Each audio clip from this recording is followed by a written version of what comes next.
Hi folks, Roland Martin here and welcome to my YouTube channel.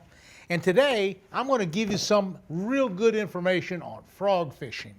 You know, I was privileged years ago when I was working with Spro tackle the first time to work with Dean Rojas. Dean Rojas is the guy that came up with this bronze eye frog, and he came up with the popping frog, and he came up with all sorts of different frogs. And we got together on Clear Lake in California, and I told Dean, I said, Dean, frog fishing is pretty cool, but you know I lose about half my fish when I'm frog fishing. He says, Roland, let me tell you 4 or 5 things to do to make your frog fishing much more efficient, and you can probably get 9 out of 10 and possibly 10 out of 10 strikes when you on the frog. So right away I started listening to Dean real close, and he came up with a couple really important things. Okay, first of all, starting with a good fresh frog. Now, why I say a good fresh frog, let's take this is a nice fresh frog. It doesn't have any leaks in it or hole. It floats really good. Here's another one that's been modified just a little bit. It's again a good floater. Now here's one that's not so fresh. Here's one that's got some teeth marks in it from a garfish. It takes on water. And here's one that's laid in a tackle box next to some worms. And look at that skirt. It's not acceptable. So many people take the frog and throw it in their tackle box along with their worms and stuff, and the skirts get messed up. Or they throw it out there and they rip a hole in it and it takes on water. Now these are all things that you can fix. You can fix the holes a little bit with super glue. Okay, but you really can't fix the skirts too well. So let's just take a nice fresh frog. This is a bronze eye frog. Let me just show you what Dean does to his nice fresh frog. Now, this is the nice fresh frog. The first thing he does, this is the 4/0 hook. He bends the hooks just a little teeny bit with pliers, just a tad. Now, what he's trying to do here is when you look at the profile of this frog, if you look right now, it's hard to see, but there's a little teeny bit of a 1/16 of an inch or maybe a 32nd of an inch between the hook point and the body of the frog. Now that's important. That's important to have. I'm bending them out just a little teeny bit. This is a 4/0 hook. Okay. And now the hooks are out just a little bit farther than the body. And it doesn't take much, not much compression at all, and that makes the hookup ratio far better. Okay, the second thing that Dean would always do, now this is a brand new frog and you probably don't have to do it, but Dean always had a diamond sharpener. This is the diamond grit sharpener, and he'd take a frog that he'd used a couple times and he would touch it up just a little teeny bit, just a little bit of a honing process to make sure that those hooks are just as sharp as they can possibly be. Okay, they're out from the body just a little bit, they're sharp as can be, and now this frog also has nice skirts. It's not all bunched up like this other skirt. Do you notice that skirt there? It's the same frog. It's all discolored because of the sun, and it's just a frog to be thrown away. I'm not going to throw it away because there's a good hook in that frog, and I'm going to show you what I'm going to do with that frog hook in just a minute. But this is the bronze-eyed 65 frog, and this frog is set up to fish heavy line and heavy cover. Now when I'm talking about heavy line, I'm talking about 65-pound test braid. In more open water, if it's strictly open water, not a weedy situation, using the popping frog or even this bronze-eyed frog just out in open water, you can get by with 50-pound test braid, but that's it. Now, why do you say braid?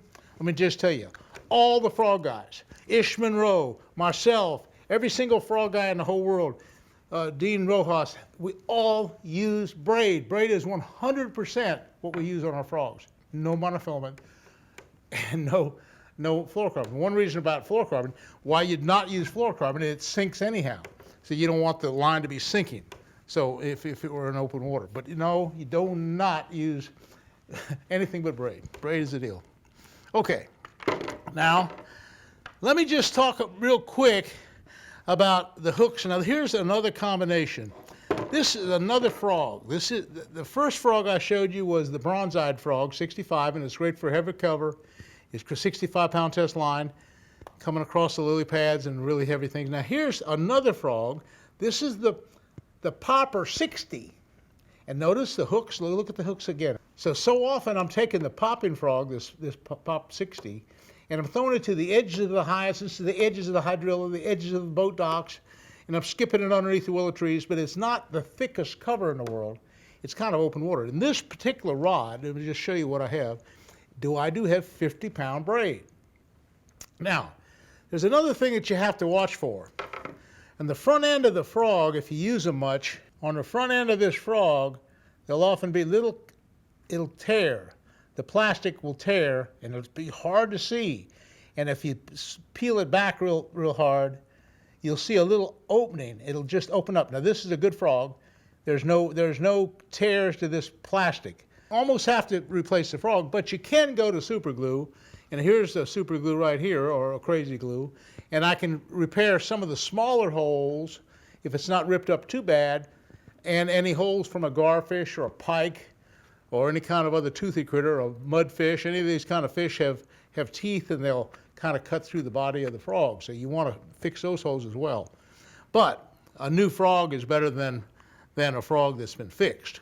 But frogs are about $10 a piece, so it's not like a big deal. But you have to have a good skirt, you have to have a frog that does not leak, and you have to have a frog with oversized hooks. Okay, now let's talk about oversized hooks in this particular frog. Okay, I'm going to show you how to show you real quick how to change this 3/0 hook to a 4/0 hook. I'm going to take a Palomar knot on a 65-pound braided line. I'm going to tie it to the front end of this frog. And by the way, I always use a Palomar knot to tie the frogs on my line. Okay, so now I got a Palomar knot. Okay, and I could trim that off real quick. Now this is a perfectly good frog, but it has a 3/0 hook. So let's pull the hook out. I'm going to pull the hook out of the body of the frog. I'm just keep pulling like that. Look, see that? I pulled the hook right out. Here was that frog that had a bad skirt, but it's a 65 and it has the 4/0 hook. So let me pull that hook out. Okay. Okay, I pulled it out. Now I'm going to take that little clevis out right here. Remember, this body wasn't any good. It was all messed up. It had a cut in it. And I'm going to take this steel right here and pull it out of the hook right here. Let's see. Okay, now. Okay. Now, I just have the bare double hooked 4/0 hook. And here I had the hook right here, and it's attached to the line, okay? And I'm gonna spread it out just a little teeny bit, spread it out some, come out of that one, and put the 4/0 hook on instead of the 3/0 hook. I'll put the 4/0 hook on. Okay, now it's a bigger hook, and now I take it and pull it right back into the frog. I'm going to pull it right into the frog, pull it right in there. I'll wet it and just kind of pull it right into place. Pull it right in there. Pull the front up. Get the front. So get the front's in there. Okay. Now, you notice that 4/0? It's just a little bit bigger. It just sticks out a little bit more. But let me just tell you, you're going to catch all the fish that bite this thing. Is actually sticking away from the body just a little bit. Okay. Let's talk about the rod and reel. Now I'm talking about catching almost every single bass that bites a frog. We're set up now to do that. We're getting close to the perfection that Dean Rojas has. Okay, I got the 4/0 big hook. I have, in this case, 50-pound braid. Now let's talk about the rod. This is a 7-foot 3-inch medium heavy rod. It's set up with an 8-to-1 reel. This reel is really a heavy duty reel. This is the Solace, and I'm tightening it up pretty good. Now this reel is an 8-to-1 ratio reel. It's a Solace reel by Favorite, and it has an exquisite drag. But the main thing that I like about it, it has a great drag. It has a great big handle. Look at these handles. These handles are so powerful. I can really crank good. I have 50-pound braid. I got a good heavy rod. Now, the bass either sucks it down real soft and easy, which he might do, or he crashes it. In just a second, I want to show you something. That fish I caught 3 days ago. It weighed 9.63, and look at that, bronze-eyed frog. It's the very frog I'm showing you right now. It's the very rod I'm showing you right now. It's the exact combination I'm showing you right now. He hit right on the edge of the hyacinths, right on the edge of the hydrilla. Now there's a lot of different colors that I use here. Somebody says, well, here's the jungle green, jungle colored one. That's a really good one. There's another one here that I like a lot.